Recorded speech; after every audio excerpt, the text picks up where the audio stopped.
Last night I dreamt that my uncle hung himself in the attic, that we were too late. The house looked different, but it was still called Derceto. Definitely a weird place. Feels like I've been here before, I just can't think why. Let's not waste any time, Detective. Yeah, you're right. Let's go get your uncle, Miss Hartwood.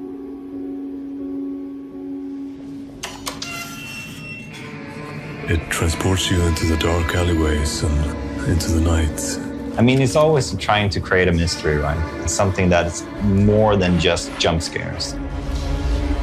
A bit of fighting, demanding puzzles, and a lot of atmosphere. It maintained some of that weirdness of the old games, but it had like an updated slickness to it that I liked as well. You haven't seen a little girl by any chance, have you? I don't think so. You would have known if you did. We start our story much like the original. Jeremy Hartwood is haunted by the Dark Man, and he goes to a countryside hospital called Derceto in hope to find some help. I need to get this letter to my niece. She would understand. Jeremy sends a disturbing letter to Emily Hartwood, his niece, and it spooks her enough that she hires Detective Edward Carnby to find out what's going on. Who are you? Whoa, pardon me, excuse me. My name is Edward Carnby, private investigator. I hope you don't mind we let ourselves inside. I do mind. We knew early on that we had a character-driven story, so we needed to find some really good actors to make those characters come to life. I knew of past iterations of the game. I mean, the video game world is something that I'm very interested in general, the horror game genre specifically. David has a really strong presence as an actor, and he's able to make the funny moments really funny, but also the dramatic parts really intense. Why the hell do I wake up hearing that damn voice? I know what it sounds like, but it's not what you think. He's kind of a gruff detective, and he's like searching for something, and you know, he's hard-boiled, but he's got some humor to him and stuff like that. He's a bit of a trope or a type, and I like that, and I like the world and sort of how he's exploring this insanity amidst all this horror and stuff. I liked all those aspects. Let me know if you find her. I'll be around.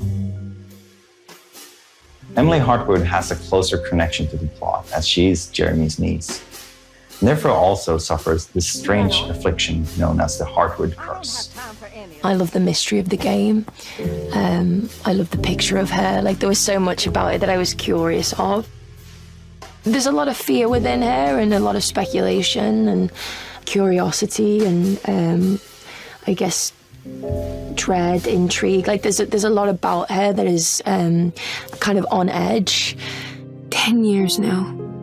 More even since he died. He died a hero. Jodie's a fantastic actress, and she brings a lot of nuance to Emily as a character, and it really makes us sympathize with her. Who's in here? Show yourself. Yes, there is the kind of scary element, but then she still has to go on a journey and discover different things, and there should still be room to breathe and have a funny moment or a sarcastic moment or a moment of discovery. So it's just trying to really kind of keep all those other beats alive amongst the kind of darkness of it all, I guess, is how I felt anyway. So we're bringing back both Emily and Edward as playable characters, and depending on who you play, you will get a different take on the same story. The people at Derceto will react differently to you depending on who you play. Even the story will be slightly different. What are you doing sneaking around? So you should definitely make sure to play the game twice. What are you doing in my kitchen? Get out! The way that we reimagined the game was basically looking at the original, and it feels like we've been cultivating a seed that was planted 30 years ago, and it has now grown into something even more dark, even more sinister. I remember that with the first Alone in the Dark I made in 1992, we were basically doing something that nobody had done before. It was the first time that we could explore a big mansion, fight monsters, and solve difficult puzzles all in real-time 3D. At the core is a haunted mansion. That's the most important part. It's Derceto, I would say. Feeling that you're trapped inside a kind of small space. Yeah. I used to say back in the old days that it was another character. Yeah, for sure.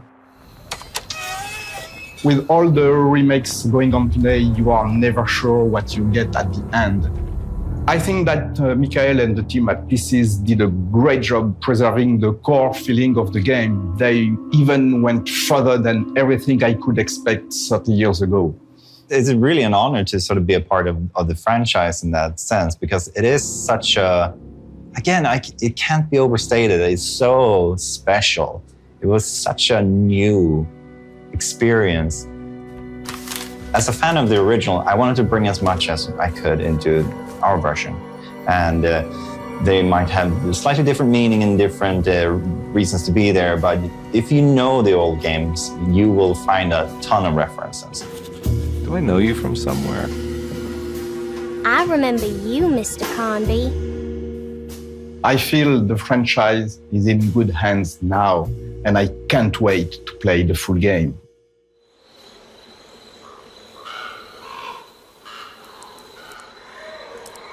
To give you a taste of what the full game will be, we also created a prologue, and it features a character from the game called Grace Saunders, who is a little girl, and you play as her walking around Derceto and trying to post a letter.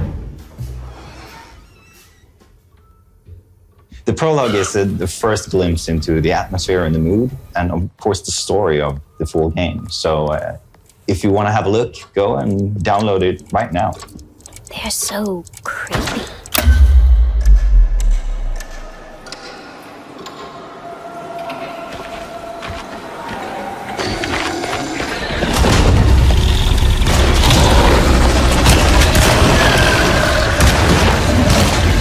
Our combat is intense and tough, and you will need to use every bullet you can find. And if you run out of bullets, I'm out of bullets. You might need to get in close and hit them with a melee weapon.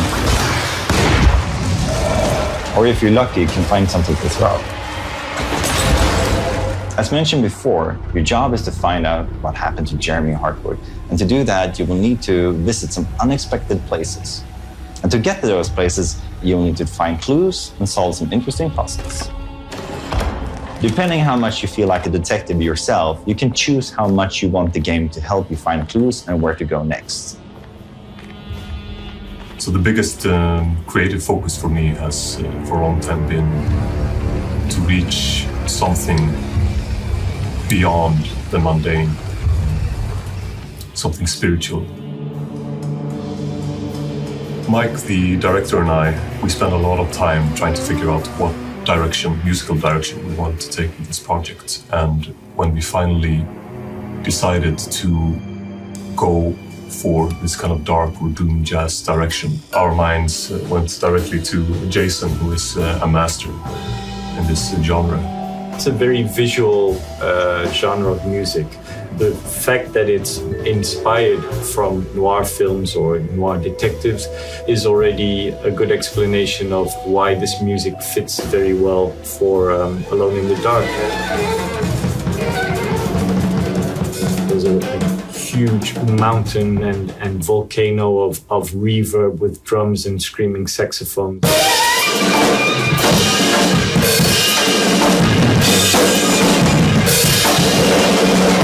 to this explosion of hair rising horror and big chaos.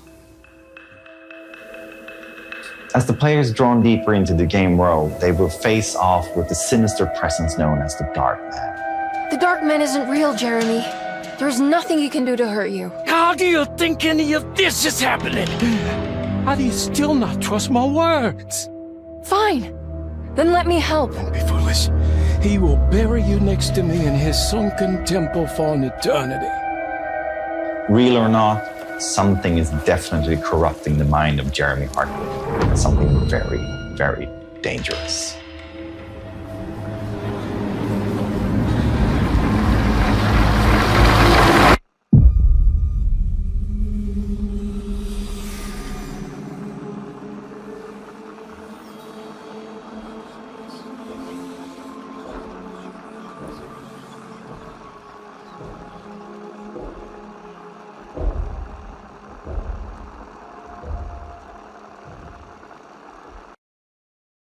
PlayStation